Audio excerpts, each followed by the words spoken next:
Who's that handsome guy?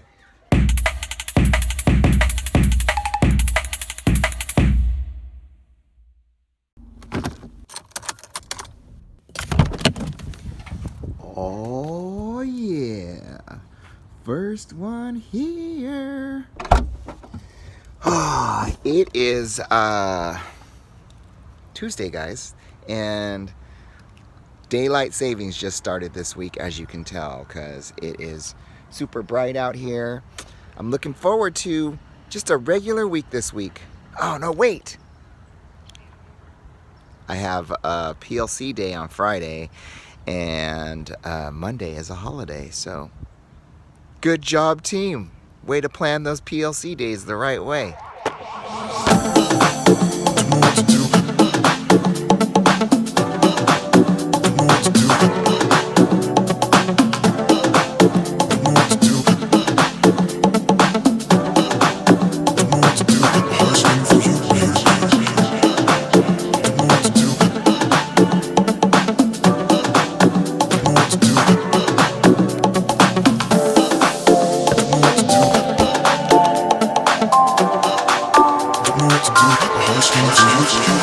Hey guys, my name is Darin Nakakihara, and I'm a 4th grade teacher in Southern California.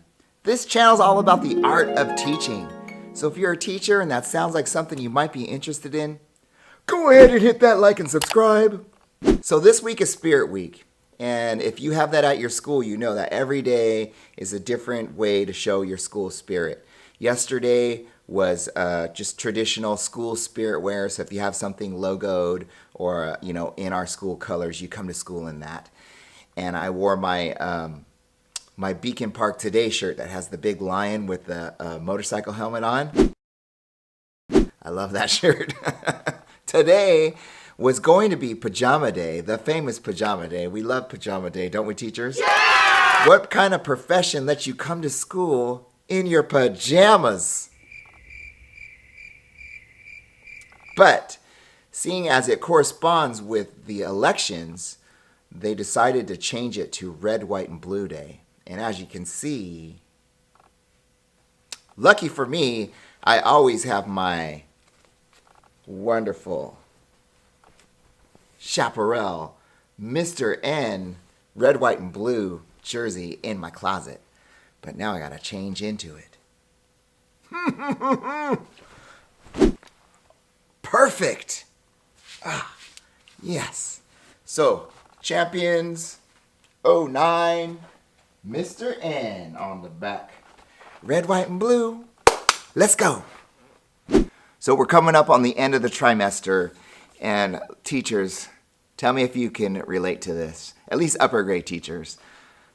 You're coming to the end of the trimester, you check your grade books, and you got one writing grade in your grade book. So like the last 2 weeks of a trimester, mad dash to find things to put into your grade book. Can you feel my pain, teachers? Can you feel my pain? You know, this is when you start looking back on your life choices and you're like, hey, I could have been a 3rd grade teacher and just had to give on track area of a concern. So 4th grade, we bear the brunt of all of the years of schooling that were before us, because before us, they didn't get letter grades, at least in my district.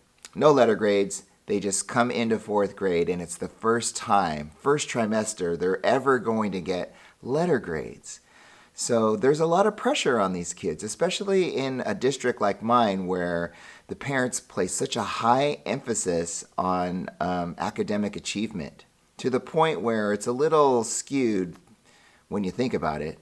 Like, Harvard is not going to go back in a cum and look at 4th grade first trimester grades. You know what I'm saying? Anyways, I feel bad for the kids because that's a lot of pressure on them. You know, if they have older siblings that have gone through this, then parents know like what's at stake. Grades, like this is high stakes for them. As much as we would like our parents to judge our kids on progress, really, they're going to look at the grades, and that's how they're going to base their judgment on how well their kids are doing, right? So you can expect a lot of emails after report cards are released. Or if you really communicate with them and your grade book is open all the time and there's a lot of stuff going home, then parents have a good idea of how their kids are doing. And that's probably the best way to go, teachers. If you are new to the teaching profession, that is my little bit of advice to you. Make sure that you're super open and transparent with your parents. Transparent with your parents about how their kids are doing, because the last thing you want is for a parent to look at a report card and be surprised. Unless it's a good surprise, I guess. I don't know. A few years ago, my district went to digital report cards instead of sending home paper ones. And it's shocking to see how many parents don't even open the report cards. Really? Like, how do you do that? That's so weird. Aren't you really curious about how your kids are doing? I don't know. So trusting of me, I guess. So, we're in that time, report card time. All right, got to get ready for the day. Let's go.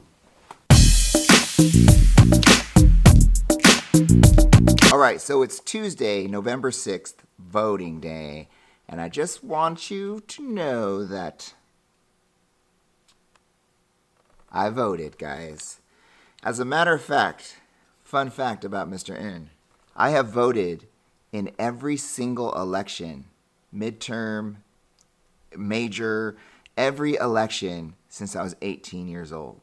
It has just been ingrained in me, like that is just what you do. That's your duty, your honor, your privilege to go and vote. So, yes, I voted. I actually voted 2 weeks ago because I vote by mail now, but I love putting the sticker on. So I got about 20 minutes until I have to go outside and do duty, which is a real bummer because I start my day off with science lab release time. So it kind of just throws a wrench into my mornings because I could sleep in for an extra hour, but I have to come and do duty.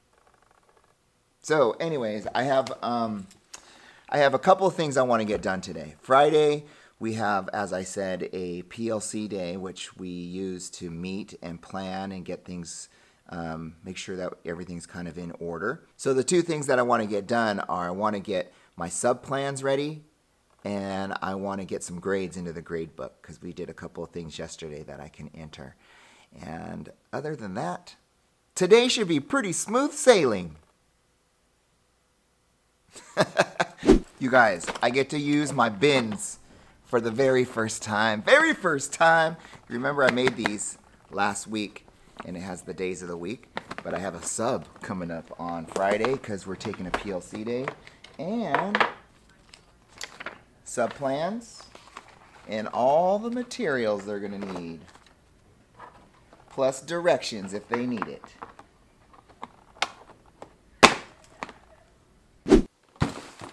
What's up, guys? It's time for What's in Mr. N's Lunchbox?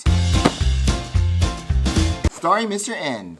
Hey, so check out this lunchbox I got. I got this because there's kind of a long story, but at Costco every year they sell lunchboxes, and last year I got one along with 1,000 other little kids.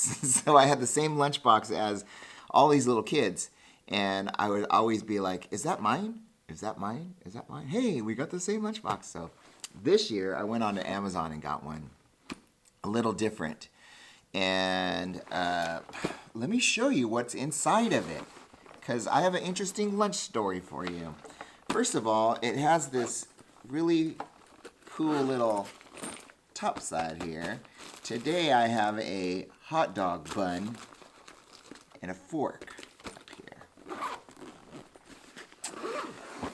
On the back here, there's a pouch that you can put bottled water in, and obviously it's too short.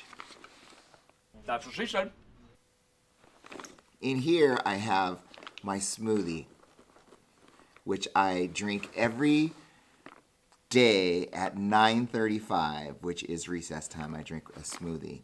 Inside this smoothie, I have Power Greens from Costco, a little bit of the 3-berry mix, some almond milk, a scoop of vanilla protein powder, and then a little piece of banana. Blended up in the NutriBullet every day. Over here in this beautiful orange hydro flask, I have water. And interesting story, here's a tip for you. I put coffee in this, as you can see, like it has the coffee lid, not the regular hydro flask lid, because I was going to drink coffee out of it. But weirdly enough, it doesn't keep coffee hot the way my Starbucks mug does. So I stopped using it. And then it had coffee taste in it, so I couldn't switch back to water in it. And for a long time, it just sat on the shelf until I'm like, I'm going to use that, because I was going to buy a Swell bottle. But then I'm like, I'm going to find a way to clean this thing so that I can use it. And so I looked up on the internet and found out that if you put some, really hot water or boiling water in here with some baking soda, it will get rid of the coffee flavor. You're welcome. Over here in the front, it's kind of like a mailbox, but it has another little section right here. And it came with these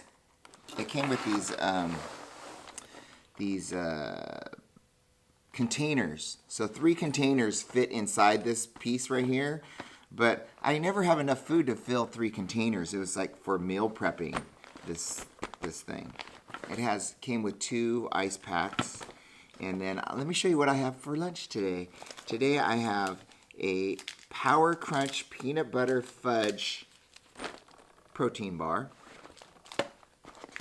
I have a container that has rice and buffalo chicken. And then I wanted options, so I brought a hot dog to go with the hot dog bun. And I'll either eat the hot dog or I'll eat this. I can't really eat both. I don't know why, just my appetite's not huge. And then some potato chips, which I just kind of keep stuff in here sometimes in case I get hungry. Usually I won't eat that protein bar until I'm leaving for the day, and then I kind of snack on it on the way home. So that is what is in Mr. N's lunch. Wow. So we made it to the end of the week, guys. Congratulations to all of you that made it through the end of the week. Could you use a day off? I could totally use a day off. Thankfully, Monday is Veterans Day. So thank you, veterans out there. I really am so grateful for everything that you have done, placing your lives on the line for my freedom. So we get a 3-day weekend, guys. 3-day weekend. I was going to take a day off at some point, but I don't know how it works in your district. But in my district, if you don't take a day off during the school year, you get to carry over, it adds a day onto your days. Whatever. Does that make sense? Anyways, I have never taken a day off during the school year, and there's many reasons for that. One of them is I used to work, on the private side, and you get 2 weeks off, or 3 weeks, or, if you've worked at the same place for a long time, 4 weeks. It is unheard of to have 12 weeks a year off, guys. And so I've never felt right taking a day off during the school year because we get so much time off, in the summertime. And so I've always tried to just tough it out. This year, it's a different story. I'm going to take advantage of every day that is allowed. And I need to keep my sanity. You know what I'm saying? Anyways, we made it through the end of the week. We've had some fantastic learning going on here. My kids did so good on the Chapter 1 Social Studies test, and they're really showing me that they have mastered multiplication. And I'm like, guys, we worked so hard at the beginning of the year. Congratulations to you for working so hard, because it's paying off. It really has paid off. We put in a lot of work at the beginning of the year on multiplication concepts and laying a good foundation for what all this stuff means. And it really, I feel like it's really working right now. So we're about to finish up our third unit in math, which is 2-digit by 2-digit multiplication strategies. And we'll be moving into division prior to the Christmas break. So we have a 3-day weekend, guys. Just like last week, give yourself some grace, okay? Take at least one of the 3 days off to enjoy yourself and just to relax and just be in the moment. I know that I'm going to do that for sure. I hope that you do the same. So, my name is Darin Nakakihara. I'm a 4th grade teacher in Southern California. If you are new to my channel, please consider hitting that like and subscribe. And if you are a returning loyal viewer, thank you so much. I couldn't do this without you. You know, this channel just started out as a reflection, like a teacher reflection, way for me to reflect on my practice as a teacher. And it has evolved into like a whole family. Like, I love sharing my life with you guys, and I really appreciate you going along for the ride. All right. Thank you so much. Have a great weekend, guys. Long weekend. Woo, woo. I'll talk to you next week. Bye-bye. Who's that handsome guy?